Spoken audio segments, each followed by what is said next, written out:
La langue, c'est beaucoup plus grand et beaucoup plus mobile que vous ne le pensez. On peut voir sur cette IRM que la langue prend vraiment la quasi-totalité de la place dans la bouche.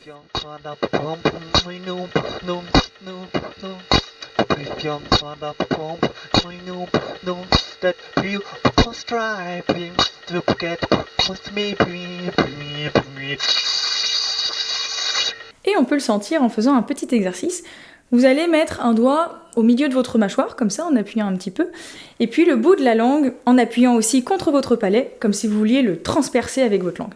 Est-ce que vous sentez la langue se contracter sous votre doigt, et du coup la place qu'elle prend dans votre bouche ? Et la langue, ce n'est pas un muscle, c'est un ensemble de muscles qu'on va ici diviser en deux catégories. On va avoir d'un côté les muscles intrinsèques qui permettent de modifier la forme de la langue pour faire par exemple les consonnes T ou D, mais aussi pour faire la forme de U qu'on fait ou la forme de trèfle que je ne pourrais pas vous montrer par manque de compétences dans ce domaine. Et d'un autre côté, on a les extrinsèques qui permettent de déplacer tout le bloc de la langue vers l'arrière, vers le haut, etc. Et cet ensemble de muscles influence énormément la résonance de notre voix selon leur position.